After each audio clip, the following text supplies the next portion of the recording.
अस्सलाम वालेकुम जी, कैसे हैं आप सब। उम्मीद करता हूँ आप सब खैरियत से होंगे। इन क्वेश्चंस का जवाब देने के लिए आज हम आपकी खिदमत में हाजिर हैं और हमारे साथ मौजूद हैं हमारी वीज़ा एक्सपर्ट मिस गुनप्रीत। आए उनसे बात करते हैं और ये सारे क्वेश्चंस जो हैं इनके आंसर आपको करते हैं। जी मिस गुनप्रीत, कैसी हैं आप? सत श्री अकाल जी, मैं ठीक हूँ sir, thank you so much. आप कैसे हैं? बहुत शुक्रिया आपका जो है, आपने हमें वक्त दिया है, अपना टाइम देने के लिए शुक्रिया। तो क्वेश्चंस बहुत सारे हैं, तो लेट्स स्टार्ट।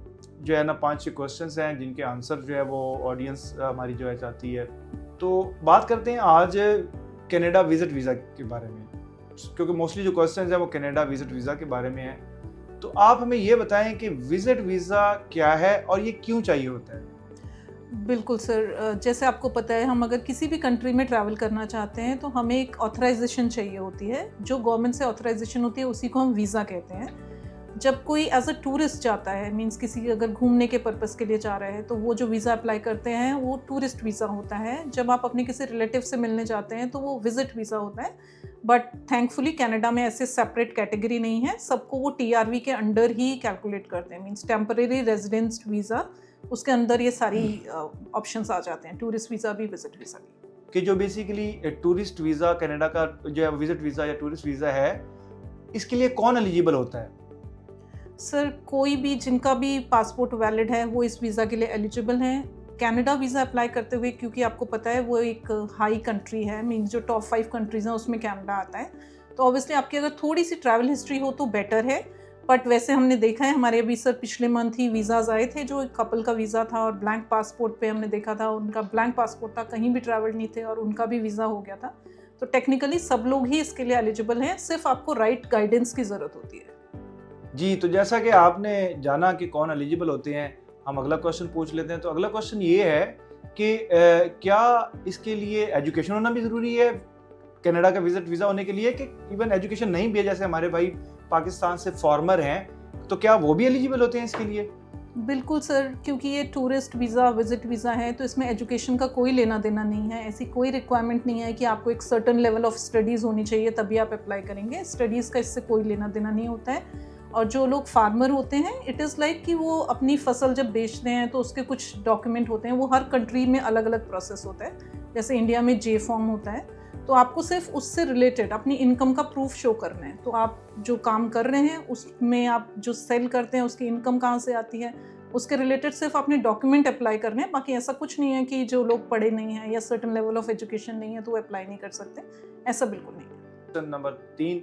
अब अगला क्वेश्चन पूछ लेते हैं। तो आखिरी क्वेश्चन ये है कि ये जो कनाडा विजिट वीज़ा की हम बात कर रहे हैं, इसके फ़ायदे क्या हैं?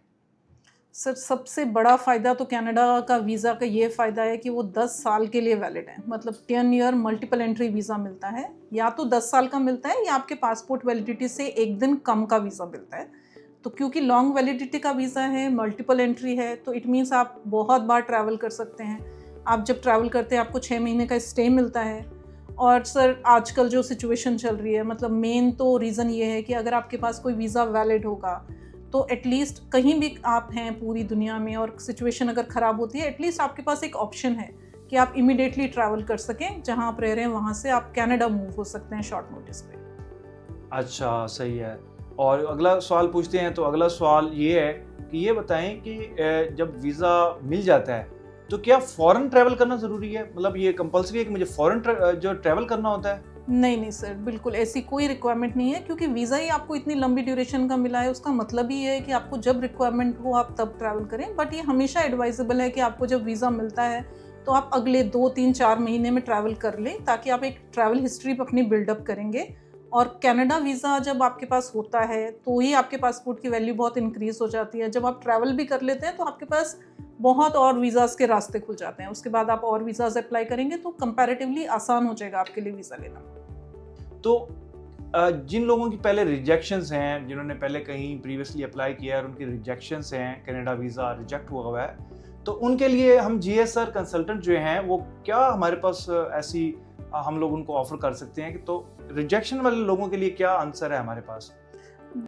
बिल्कुल सर, अगर आपकी पास्ट रिजेक्शन भी है तो भी आप रीअप्लाई कर सकते हैं, क्योंकि रिजेक्शन हमने देखा है कई बार आती है जब आप अपने पॉइंट्स नहीं क्लियर करते हैं। जो 3-4 पॉइंट हैं जिसके ऊपर जर्नली रिजेक्शन आती है कनाडा की, उसमें से एक है इनसफिशिएंट फंड्स होना, आपने डॉक्यूमेंट्स के साथ फंड्स की प्रॉपर डॉक्यूमेंट नहीं लगाए हैं बैंक स्टेटमेंट में, या तो फंड्स कम हैं या अनएक्सप्लेन्ड फंड्स हैं, या फिर आपके फैमिली टाइज़, वो कहते हैं कि आपकी कंट्री ऑफ रेजिडेंस में आपके फैमिली टाइज़ अच्छे होने चाहिए। दूसरा होता है कि आपकी इकोनॉमिक टाइज़ अच्छे होने चाहिए, मीन्स आप उस कंट्री में वापस क्यों आएंगे, या तो आप अपनी जॉब के प्रूफ स्ट्रॉन्ग लगाएं, या आप बिज़नेस करते हैं तो उसके स्ट्रॉन्ग प्रूफ लगाएं।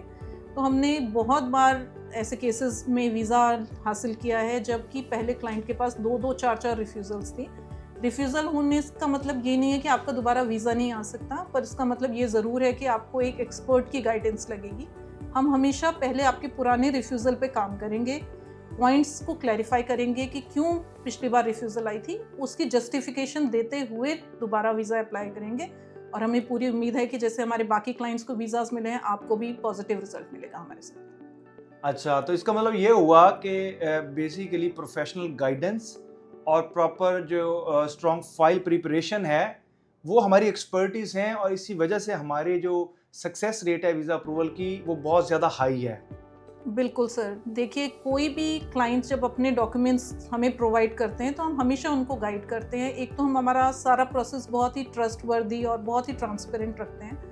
जो भी आपके डॉक्यूमेंट्स हैं, आप हमसे जब कंसल्ट करेंगे तो हम आपको गाइड करेंगे कि हम आपके प्रोफाइल को कैसे बेहतर कर सकते हैं, कैसे स्ट्रॉन्ग कर सकते हैं। क्योंकि जब तक आपका प्रोफाइल स्ट्रॉन्ग नहीं है, जब तक आपने वीज़ा ऑफिसर को उन 4-5 पॉइंट्स पे सेटिस्फाई नहीं किया, तब तक वीज़ा सक्सेस नहीं होती है। तो डेफिनेटली एक एक्सपर्ट गाइडेंस तो आपको चाहिए। जी मिस गुनप्रीत, आपका बहुत शुक्रिया कि आपने हमें ये टाइम दिया और क्लाइंट्स के जो क्वेश्चंस थे उसका आपने आंसर दिया।